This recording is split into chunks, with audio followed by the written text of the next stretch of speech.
In this video, traders, let's talk about defensive trading. Stick around. Hey guys, warm welcome to you. Thank you so much for joining me. All right, so what is defensive trading? This is my take on it. You let me know your thoughts in the comment section below, right? I don't know if I'm right on this, but I feel that defensive trading is really when you are protecting your capital at all costs. And I don't think this is the right approach, by the way.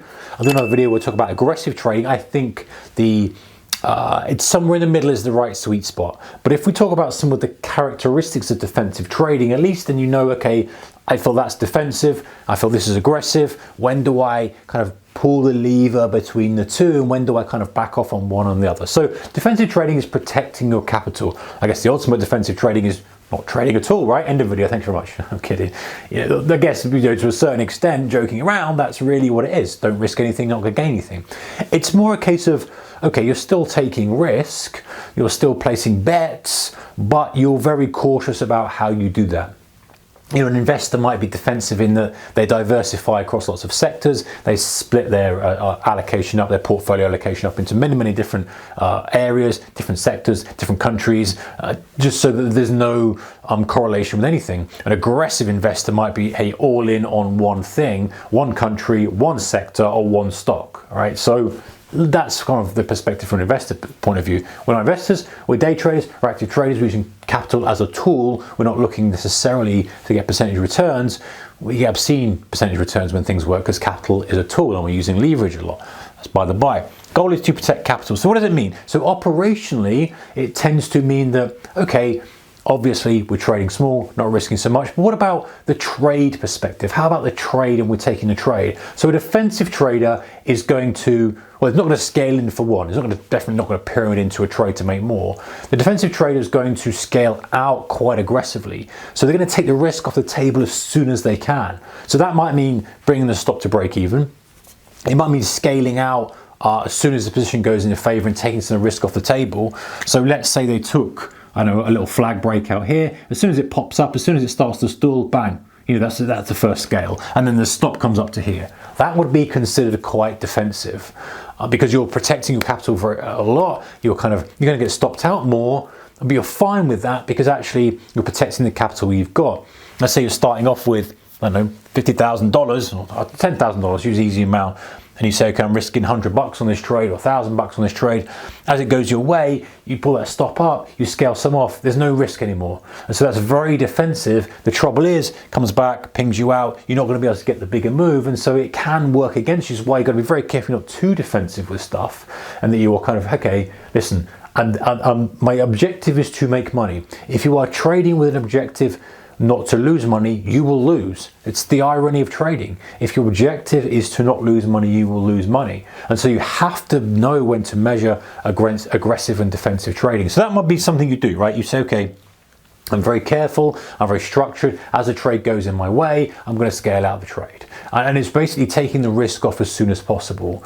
And another defensive trader might be, okay, there's certain patterns. There's going to be certain markets, of course, as well, like the less volatile markets, the less whippy stuff. But I think that's pretty obvious. And also the instrument, less defensive traders probably, or defensive traders probably not going to do something with open-ended risk like selling call options or even getting involved in options. Or there are some defensive strategies, but that's by the by. Let's talk about some of the setups potentially defensive traders might take. They will probably take stuff that has a high probability of working, but maybe not a big risk reward ratio. So, whereas an aggressive trader might be like, hey, you know what, that's, I'm not sure if that's going to work or not, but if that works, bang, that's going to make me a lot of money. And that might seem counterintuitive, was that aggressive or defensive? But I feel like defensive trading is more about looking for these singles. You're not swinging the bat looking for those sixes. You're like, hey, where's a quick single? And so, maybe they're not trading these breakouts so much. Maybe they're trading like these little pullbacks that just pull back to high. So like that, a defensive trader might be like, okay, here's the breakout. Rather than kind of buying here, and really trying to squeeze as much as they can out of the trade, they might be like, okay, wait for this to pull back, wait for it to go again. I'll go here, I'll put a stop here, I'll come out here. It's that very short structured trade. And it's a high probability trade. And there's nothing wrong with that. I'm not saying there's anything wrong with this, but that is definitely on the defensive side of, hey, one little trade, structured, the risk is very defined, I'm going to take this and take that. And that, let's say, it might not necessarily grow your account the pace you want, because maybe you're making 2R, maybe kind of doing this, and the probability of success is quite average on these, and so you're like, 2R this. Whereas the aggressive trader, you know, he puts the throttle down and says, yeah, you know what, this is a 10R type trade, and yes, I might lose and lose and lose, but then bang, you get one, and that accelerates the equity curve. And especially if the aggressive trade is adding to the trade, adding through lows, adding to highs, you know, pyramiding, that's a very aggressive type of strategy, and one that is rewarding if you get it right, but of course there's a downside. You know, there's always a yin and yang with everything. So defensive trade is capital, keeping the capital low. You could say the portion of capital that they risk on the trade is low. They use the classic 1%, 2%, they just chug in, blah, blah. And it's a different approach. It's like, it's not a case of what conditions can I maximize my returns on, it's how can I make money risking the least amount possible. So I don't want to risk a lot.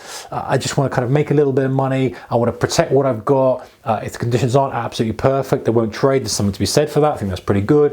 You know, they're not going to risk, kind of have a dynamic risk tolerance. They're going to have a strict risk tolerance, bring that stop to break even, take what would be considered maybe bread and butter type trades, if there is such a thing, not swing for the fences on wild stuff, maybe not trade under volatile conditions, just trade under very dullish conditions. And there's nothing wrong with that. There's absolutely nothing wrong with being defensive. You can do very, very well trading like this. Not so defensive you don't take any risk, but being very, have a low risk tolerance. So many traders out there have a very low risk tolerance. They don't trade on high volatility. They trade boring instruments, but they're pulling money out of the market. And it works for them. And there's people out there who are trading very wild instruments, swinging around size. Their equity curve is maybe up and down a lot more. There's a lot more amplitude to the equity curve, but it suits them. It's about finding where you sit as a person and your personality. So defensive trading, some of the attributes, the goal is to protect capital as a defensive trader. So you kind of go 1 or 2 notches up from that, and that's a good place to start. Take care. See you next one. Let me know your thoughts on this. Comment section below. What do you think? Defensive trading. How do you define defensive trading? Maybe I missed something. Take care. Bye-bye.